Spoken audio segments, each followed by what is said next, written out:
नमस्कार, खबरों का पंचनामा देख रहे हैं आप। मैं हूं आपके साथ पूजा। हम लेकर आए हैं देश और दुनिया की 5 बड़ी खबरें, जिसमें चर्चा के लिए मेरे साथ स्टूडियो में मौजूद हैं कैपिटल टीवी के editor in chief doctor Manish Kumar.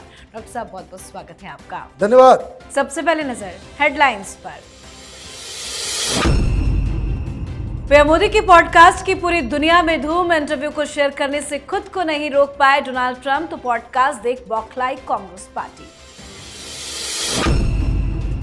वह बिल के खिलाफ आर पार। दिल्ली की जंतर मंतर पर मुसलमानों का विरोध प्रदर्शन रहा सुपर फ्लॉप। ओवैसी, सलमान खुर्शीद, इमरान मसूद ही बस आए नजर। दिल्ली हार के बाद पंजाब में एक्टिव हुए अरविंद केजरीवाल। लुधियाना के जवाहर कैंप में जनसभा को किया संबोधित। नशा तस्करों के खिलाफ खोला मोर्चा। महाराष्ट्र में औरंगजेब की कब्र हटाने की मांग हुई तेज। बढ़ाई गई सुरक्षा। महाराष्ट्र कांग्रेस चीफ ने औरंगजेब से की फडणवीस की तुलना। मचा जमकर बवाल। खत्म हुआ लंबा इंतजार। 9 महीने तक अंतरिक्ष में फंसी सुनीता विलियम्स की जल्द धरती पर होगी वापसी। 19 मार्च की तारीख तय। स्पेस स्टेशन पहुंचा एलन मस्क का स्पेस क्राफ्ट। खबरों की शुरुआत में सबसे पहले बात पीएम मोदी के लेटेस्ट पॉडकास्ट की, जिसकी चर्चा पूरी दुनिया भर में हो रही है। प्रधानमंत्री मोदी ने अपने लेटेस्ट पॉडकास्ट में लेक्स फ्रेडमैन के साथ 3 घंटे तक तमाम मुद्दों पर बातचीत की है। पूरी दुनिया भर में मोदी का ये इंटरव्यू छाया हुआ है। तो वहीं अमेरिकी राष्ट्रपति डोनाल्ड ट्रंप ने भी प्रधानमंत्री नरेंद्र मोदी का इंटरव्यू अपने सोशल मीडिया अकाउंट पर शेयर किया। बता दें कि इस इंटरव्यू के दौरान पीएम मोदी ने ट्रंप के साथ अपने मजबूत रिश्तों पर भी चर्चा की थी। तो दूसरी तरफ कांग्रेस पार्टी पीएम के पॉडकास्ट पर सवाल खड़े कर रही है। पीएम मोदी पर कटाक्ष करते हुए जयराम रमेश ने कहा कि पाखंड की भी एक सीमा होती है। जो शख्स प्रेस कॉन्फ्रेंस में मीडिया के सामने आने से डरता है, वो एक अमेरिकी पॉडकास्टर के सामने सहज महसूस कर 3 घंटे से अधिक समय तक बातचीत करते हैं। पूरी दुनिया भर में पीएम के इस पॉडकास्ट की चर्चा हो रही है, लेकिन कांग्रेस पार्टी को क्यों मिर्ची लग गई? मुझे याद आ रहा है वो मुहावरा, पूरा नहीं बताऊंगा लेकिन आधा, बाकी आप खुद समझ जाएंगे। हाथी चले बाजार, डैश डैश भौंके हजार। यही कहा जा सकता है, इसके अलावा कुछ नहीं। कांग्रेस पार्टी को हिंदुस्तान के द्वारा कुछ भी अच्छी खबर आती है, उससे इनको मिर्ची लग जाती है। भाई, जिनकी बीन पे आप नाचते हो, चीन से भी खबर आ गई, काफी तारीफ चीन ने भी किया। पोलैंड के प्राइम मिनिस्टर ने साफ साफ कहा कि पुतिन को न्यूक्लियर वेपन नहीं चलाए, ये दबाव डालकर, ये रिक्वेस्ट करके पुतिन को रोकने वाला कोई और नहीं, प्रधानमंत्री मोदी थे। आपने ये भी बताया किस तरीके से डोनाल्ड ट्रंप रोक नहीं पाए अपने आप को। उन्होंने भी अपने सोशल मीडिया अकाउंट पे इस पॉडकास्ट को दिखाया। क्यों? दिल की बात थी, सही बात थी। और ये पॉडकास्ट प्रधानमंत्री मोदी के बारे में कम, हिंदुस्तान की विदेश नीति, हिंदुस्तान के संस्कार, हिंदुस्तान का सनातन परंपरा, हिंदुस्तान के इतिहास और हिंदुस्तान के जीवन शैली के बारे में पूरी दुनिया को बताने का काम किया है प्रधानमंत्री मोदी ने। जो मिसकंसेप्शन हिंदुस्तान को लेकर पूरी दुनिया में थी, बहुत सारी चीजों को लेकर के, उस पर क्लैरिफिकेशन प्रधानमंत्री मोदी ने दिया है। He is a great ambassador. और यही कांग्रेस को चुभ रही है बात कि हमारा नेता तो कहीं का नहीं है, वो तो इतने लंबे समय तक इंटरव्यू दे नहीं सकता, बातचीत नहीं कर सकता। भाई, प्रेस कॉन्फ्रेंस कर रहे हैं। ये इस तरह का क्रिटिसिज्म सुनते सुनते 10 साल हो गए, कान पक गया लोगों का। आप ये बताओ भाई, क्यों नहीं देते? अर्नब गोस्वामी को राहुल गांधी इंटरव्यू दे सकते हैं? हिम्मत है? नहीं है। तो ये बेकार की बातें नहीं करनी चाहिए। और कांग्रेस पार्टी की यही जो तुच्छ बुद्धि है, कि ये जो संकीर्ण माइंडसेट इनका बन गया है कि मोदी के द्वारा कोई भी अच्छा काम उसको सीधे आउटराइटली रिजेक्ट कर देना, उसका विरोध करना, ये कांग्रेस पार्टी के लिए कोई शुभ संकेत नहीं है। इससे कांग्रेस पार्टी को नुकसान ही होता है। जी, अगली खबर वक्फ बिल पर महासंग्राम की। दिल्ली के जंतर मंतर पर आज all India Muslim personal law board के जरिए वक्फ बोर्ड संशोधन बिल 2024 के विरोध में प्रदर्शन किया गया। इसमें इस बिल को वापस लेने की मांग की गई। इस विरोध प्रदर्शन में अलग अलग मुस्लिम संगठनों के प्रमुख और राजनीतिक दलों के कुछ नेता शामिल हुए। हालांकि निमंत्रण विपक्ष के कई बड़े नेताओं को भेजा गया था, पर विपक्ष का कोई बड़ा चेहरा जंतर मंतर पर नजर नहीं आया। जमीयते उलेमाए हिंद के अध्यक्ष मौलाना महमूद मदनी, कांग्रेस नेता सलमान खुर्शीद, इमरान मसूद और असदुद्दीन ओवैसी जैसे दिग्गज ही बस नजर आए। ओवैसी ने एनडीए के बड़े घटक दलों का जिक्र करते हुए कहा कि अगर नीतीश कुमार, चंद्रबाबू नायडू और लोकदल चाहेगा तो वक्फ संशोधन विधेयक पास नहीं होगा। इसी के साथ ओवैसी ने बिल को वापस लेने की धमकी दी, नहीं तो बड़े प्रदर्शन करने की बात भी कह डाली है। बड़े विरोध प्रदर्शन की तैयारी थी, लेकिन फ्लॉप क्यों हो गया? देखिए, इसको कहते हैं टाय टाय फिस, खोदा पहाड़ निकली चुहिया। ये कई सारे संगठन के लोग जो ऑफिस बेरर सब आए हुए थे, मुस्लिम आम जनता नहीं थी।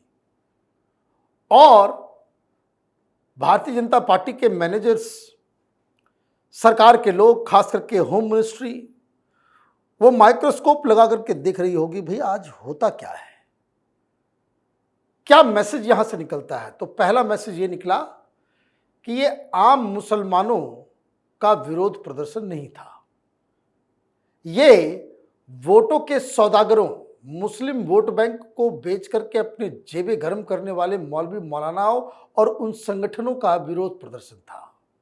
तो पहली चीज तो ये संख्या नहीं आई, इसका मतलब कि ये पॉपुलर नहीं है, जनता इस तरह की चीजों में इनके साथ खड़ी नहीं है।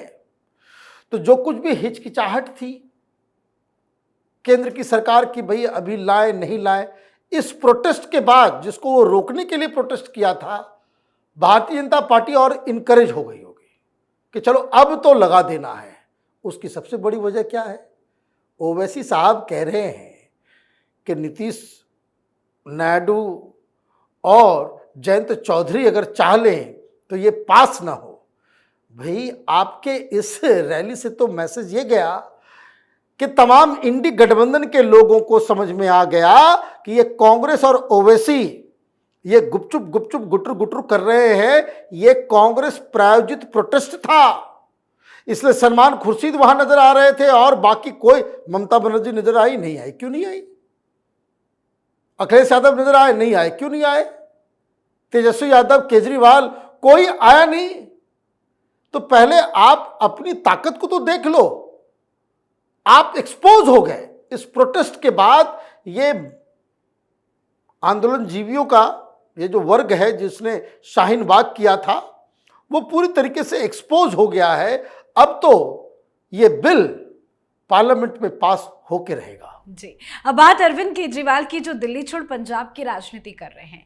दिल्ली विधानसभा में मिली करारी हार के बाद आम आदमी पार्टी प्रमुख अरविंद केजरीवाल पंजाब पर फोकस कर रहे हैं। विपक्षना खत्म कर वो पंजाब में काफी ज्यादा एक्टिव भी हो गए हैं। मंदिर मंदिर के चक्कर काट रहे हैं और गुरुद्वारे जाकर माथा भी टेक रहे हैं। आज केजरीवाल ने लुधियाना के जवाहर कैंप में एक जनसभा को संबोधित किया।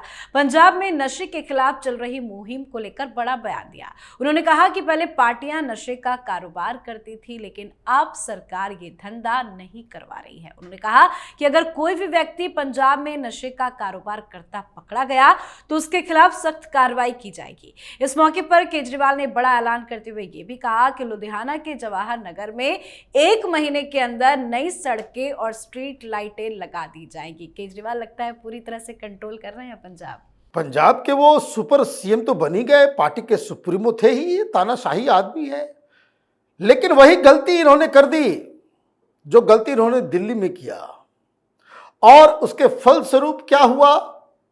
मीटिंग के दौरान भगदड़, बवाल, चीख पुकार, माताएं बहनें रो रही थी, चीख चीख के आवाज लगा रही थी, बड़ा हंगामा हुआ है। लोग विरोध कर रहे हैं केजरीवाल का। क्यों? ये जो विरोध हुआ वो दंगा पीड़ितों की तरफ से हुआ था कि जो आपने वादा किया था आपने नहीं निभाया। और उसके बाद केजरीवाल प्रचार कर रहे थे कि वोट देना, और वही दंभ और वही अहंकार कि मोदी जी इस जन्म में तो आप हमको नहीं हरा पाएंगे, वही धमकी दे दिया आज। वो कह रहा है कि भाई लुधियाना में बीजेपी वालों को, अकाली दल वालों को, कांग्रेस वालों को वोट कर दोगे तो तुम्हारा कोई काम नहीं होगा। ऐसे सरकार चलती है? आप ये कह रहे हो कि आम आदमी पार्टी को, अरोड़ा को जिताओ तो वो वहां जाएंगे तो आपके लिए काम करवाएंगे, सड़कें बनवाएंगे, सारा काम होगा। और अगर आपने हमारे अलावा किसी और को जिता दिया तो पंजाब की सरकार आपके इलाके में काम नहीं करेगी। ये डेमोक्रेसी है, ये स्वराज है। ये वही गलती कर रहा है जिस गलती की वजह से दिल्ली की जनता ने उसको यहां से भगाया है। मामला केजरीवाल के लिए और भी जटिल होता जा रहा है, क्योंकि दिल्ली हाईकोर्ट ने उस केस की सुनवाई तय कर दी है कि जिसमें ईडी ने कहा कि ये जो बेल दिया गया है इसको, इस व्यक्ति को बाहर नहीं रखा जा सकता, इससे शराब घोटाले की जांच में अड़चनें पैदा हो रही है। तो अगर दिल्ली हाईकोर्ट से केजरीवाल को फिर से वही गुड न्यूज़ मिल गया, तब तो ये पंजाब तो छोड़िए, दिल्ली भी छोड़िए, इनको फिर वापस तिहाड़ लौटना पड़ेगा। जी, अगली खबर में बात औरंगजेब की कब्र पर हो रही सियासत की। औरंगजेब को लेकर देश में सियासी संग्राम चल रहा है। विश्व हिंदू परिषद और बजरंग दल जैसे हिंदू संस्थानों ने संभाजीनगर में मौजूद मुगल शासक औरंगजेब के मकबरे को तोड़ने की चेतावनी दी है। जबरदस्त बवाल मचा हुआ है। इसी बीच आज विधानसभा में सीएम फडणवीस ने कहा कि हम औरंगजेब की कब्र की रक्षा करेंगे, लेकिन उसकी या उस स्थान की महिमा मंडन की अनुमति नहीं देंगे। छत्रपति शिवाजी महाराज के मंदिर का महिमा मंडन किया जाएगा, ना कि औरंगजेब की कब्र का। इसी बीच महाराष्ट्र में कांग्रेस चीफ हर्षवर्धन सपकाल ने सीएम देवेंद्र फडणवीस पर टिप्पणी करके इस आग को और हवा दे दी। उन्होंने फडणवीस की तुलना औरंगजेब से कर डाली। सपकाल ने एक प्रेस कॉन्फ्रेंस के दौरान कहा कि औरंगजेब एक बेहद क्रूर मुगल शासक था, वो सत्ता के लिए धर्म का इस्तेमाल करता था। आज देवेंद्र फडणवीस भी उसी तरह क्रूर हैं और धर्म का इस्तेमाल कर रहे हैं। बयान पर जबरदस्त बवाल मचा हुआ है। बवाल तो लगातार जारी है, लेकिन नतीजा क्या होता नजर आ रहा है। देखिए, एक फिल्म से क्या हो जाता है। एक छावा फिल्म आई, असलियत लोगों को मालूम चला औरंगजेब का। ये पॉलिटिकल पार्टीज क्यों रिएक्ट करती है? क्योंकि समाज में जो नैरेटिव बन के आता है उसको तो पॉलिटिक्स में आना ही पड़ता है। लोग विश्वास नहीं कर पा रहे थे, यकीन नहीं कर पा रहे थे। एक तो पहले नाम नहीं जानते थे, इतिहास की किताब में पढ़ाया नहीं गया कि छत्रपति संभाजी महाराज कौन थे। शिवाजी के बारे में तो जानते थे हम लोग, लेकिन इनके बारे में लोगों को मालूम नहीं था। जब ये सच्चाई सामने आई तो किस तरह से हिंदू समाज जो है वो आंदोलित हो गया है, और इसलिए इसके ऊपर राजनीति हो रही है, होना भी चाहिए। मैं बस आपको एक चीज बताना चाह रहा हूं कि आप ये समझिए कि अब तक आजादी के बाद से इन वामपंथियों ने, कांग्रेसियों ने, इन लोगों ने, सेकुलर जमात ने हिंदू कंसेंसस को किस तरीके से दबा के रखा कि हिंदुस्तान में जो कुछ अच्छा हुआ मुगल ने किया। ताजमहल, लाल किला, यही सब देखते दिखाते हमें मानसिक तौर पे गुलाम बना दिया गया। अब आवाज उठी है तो बात उठी है। कब्र का महिमा मंडन यही मुद्दा है। तो कोई बता दे कि मोहम्मद साहब का कब्र कहां है और कितने लोग वहां पे रोज जो है वहां पे फूल चढ़ाने के लिए जाते हैं, चादर चढ़ाने के लिए जाते हैं। है याद किसी को? किसी को मालूम भी है? नहीं है, क्योंकि यह अपने आप में एंटी इस्लामिक है किसी कब्र की का महिमा मंडन करना। जब मोहम्मद साहब का नहीं होता, ये कौन सी मूली का खेत का मूली है? औरंगजेब। तो औरंगजेब का महिमा मंडन तो रुकेगा। कब्र किसी की है, उसको उखाड़ने की आवश्यकता नहीं है, लेकिन उसके आसपास जो पूरा सिस्टम बना हुआ है कि कोई संत पीर जो है उसके लोग देखने के लिए जाते हैं, ये करने के लिए जाते हैं, इन सब चीजों के ऊपर पाबंदी लगानी जरूरी है। जी, आज की आखिरी खबर में बात एक गुड न्यूज की। अंतरिक्ष स्टेशन में 9 महीने बिताने के बाद भारतीय मूल की अंतरिक्ष यात्री सुनीता विलियम्स 19 मार्च को धरती पर वापस लौटेगी। सुनीता की वापसी भारतीय समय अनुसार 19 मार्च सुबह 3:27 पर फ्लोरिडा के समुद्र में हो सकता है। नासा और स्पेसएक्स के मिशन क्रू 10 ने उन्हें वापस लाने की तैयारी पूरी कर ली है। एलॉन मस्क की कंपनी स्पेसएक्स का स्पेसक्राफ्ट ड्रैगन करीब 28 घंटे बाद इंटरनेशनल स्पेस स्टेशन पहुंच गया है। एलन मस्क ने सोशल मीडिया प्लेटफॉर्म एक्स पर एक वीडियो भी शेयर किया जिसमें सुनीता और बुश ने ट्रंप सरकार और मस्क को धन्यवाद कहा है। अब हर किसी को सुनीता के वापस लौटने का इंतजार है। बता दें आपको, बुश विल्मोर और सुनीता विलियम्स बीते साल जून में अपने मिशन पर अंतरिक्ष सिर्फ 8 दिनों के लिए गए थे, लेकिन उनका स्टार लाइनर यान खराब हो गया था। ऐसे में दोनों 9 महीने से ज्यादा समय से वहां पे फंसे हुए हैं, लेकिन अब इनकी धरती पर वापसी की पूरी तैयारी हो गई है। हर किसी को बेसब्री से इंतजार है, होपफुली सफल वापस आए। यस, सुरक्षित वापस आए। लेकिन जिस तरीके से इन दोनों अंतरिक्ष यात्रियों ने बयान दे दिया, ये मामला पॉलिटिकल हो गया, क्योंकि एलन मस्क को धन्यवाद दे रहे हैं, ट्रंप साहब को धन्यवाद दे रहे हैं, और एलन मस्क से सुनीता विलियम्स ये भी कह रही कि अगर आप पार्टी वार्टी का कुछ प्लान बना रहे हो तो बिना मेरे कुछ प्लान मत बनाना, मैं आ रही हूं।